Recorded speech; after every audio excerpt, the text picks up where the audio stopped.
emisión con Pascal Beltrán del Río. El análisis con Ángel Verdugo.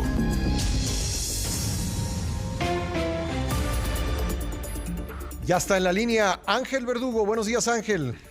Muy buenos días, Pascal. Buenos días a quienes nos escucha en este momento.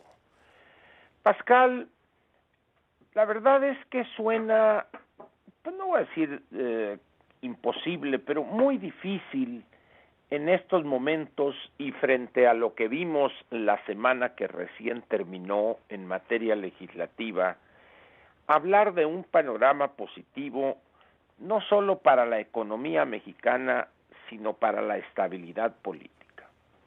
Mira, el presidente tuvo a bien promulgar el decreto de la austeridad, y ya los especialistas en cuestiones constitucionales han emitido su juicio respecto a lo que más parece una aberración que a un documento que cumple con las normas elementales de juridicidad. Sin embargo, bueno, pues parece que ante la situación que priva en el país, en la escena política, habrá que ir acostumbrándonos a eso que el actual presidente hizo con resultados diversos cuando fue jefe de gobierno en lo que era el viejo Distrito Federal, gobernar por decreto.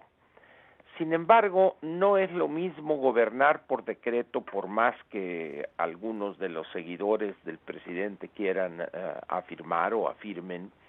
No es lo mismo gobernar por decreto una entidad, particularmente una como era en aquel entonces el Distrito Federal, y que lo sigue siendo en algunas partes constitucionalmente hablando, que gobernar el país mediante decretos y sobre todo pésimamente redactados, Pascal. Sin embargo, bueno, pues el Poder Legislativo, en una sumisión que yo no recuerdo desde que sigo la economía y la política mexicana por razones profesionales, Pascal, prácticamente 50 años, no recuerdo yo una etapa de abyección tan vergonzosa como la que estamos viendo hoy.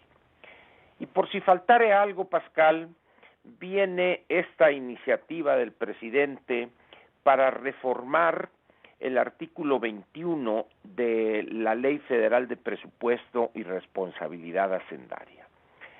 A mí me tocó, yo en ese entonces, en esa legislatura, la 59, yo trabajaba en Cámara de Diputados, y me tocó ver de cerca el proceso de promulgación, de elaboración, discusión de varios proyectos y la promulgación de la Ley Federal de Presupuesto y Responsabilidad Hacendaria. Entonces, más o menos conozco algo de la historia y de las discusiones de algunos artículos. Este en particular es un artículo central, Pascal, de esta ley, porque es el artículo donde se norma al Ejecutivo y se limitan sus facultades de disponer de una manera libre, podría decir incluso autoritaria, de los recursos que define la Cámara de Diputados deben destinarse a este o aquel programa o aquel proyecto. El presidente en su proyecto, en su iniciativa, su proyecto de modificación, se asigna o se arroga prácticamente facultades casi absolutas, Pascal, por no decir absolutas. Le otorga al instrumento que sería en este caso la Secretaría de Hacienda hacer prácticamente lo que quiera con partidas presupuestales previamente y constitucionalmente definidas por Cámara de Diputados. Esto es sumamente peligroso, Pascal, porque no obstante lo que pudiere discutir, rectificar, aprobar, cambiar, asignar o reasignar la Cámara de Diputados en la discusión y en el análisis y aprobación del presupuesto, eso sería prácticamente letra muerta en caso de modificarse, como está planteado en la iniciativa del presidente, el artículo 21. Esto, Pascal, configura un ambiente donde la nulificación del poder legislativo prácticamente adquiere carácter casi de política pública. Y esto es sumamente peligroso, Pascal, porque el manejo de los dineros, de los recursos públicos, de los que se capta de la sociedad, que mandata el artículo 74 constitucional, o establece, más correctamente, establece que el responsable de esa aprobación es la Cámara de Diputados, y con esta iniciativa prácticamente, en los hechos, de facto, se le quita esa facultad a Cámara de Diputados. Y esto no es lo único, Pascal, no es simplemente un elemento más en este camino donde el presidente parece que quiere estar reproduciendo la forma como se gobernaba antes de 1987 el país. ¿Te acuerdas de aquella expresión del presidente o del candidato triunfador Carlos Salinas, donde habló del partido casi único? En algunos años fue único en los hechos, aun cuando en la legalidad de aquel entonces era casi único porque había otros partidos. Pero hoy parece que el presidente no concibe la gobernación si no es mediante el control total, férreo, prácticamente absoluto de los otros dos poderes. Y eso, Pascal, es un salto al pasado en materia autoritaria que puede traer consecuencias sumamente peligrosas para la estabilidad política. Luego, hoy mismo, el presidente lanza esta admonición a Banco de México, donde le vuelve a decir: cuidado con esos recursos de Banco de México, que lo está vigilando, las reservas, porque dice, son de la nación. Yo me he cansado de decir una y otra vez, para aquellos que lo duden, pueden preguntarle a alguien experto en autonomía de bancas centrales, las reservas internacionales son propiedad de ese organismo, de esa entidad autónoma del Estado mexicano que es Banco de México.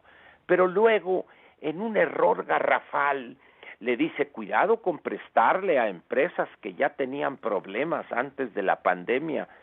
Señor presidente, con todo respeto, Banco de México no le presta a particulares. Banco de México está estableciendo una relación de inyección de recursos mediante intercambio de deuda a los bancos. Los que van a hacer el análisis de los créditos de las empresas, etcétera, son los bancos, no es Banco de México. Las reservas están en otra parte. Estamos hablando aquí de emisión de una inyección de recursos que hacen falta para salvar a miles y miles de empresas.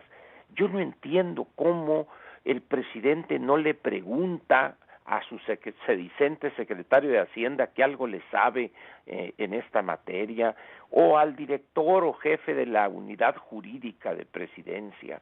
Es muy peligroso, Pascal, este tipo de expresiones, porque además del ridículo en el cual se coloca el presidente, son una completa tontería desde el punto de vista del papel de la banca central autónoma como es en el caso nuestro.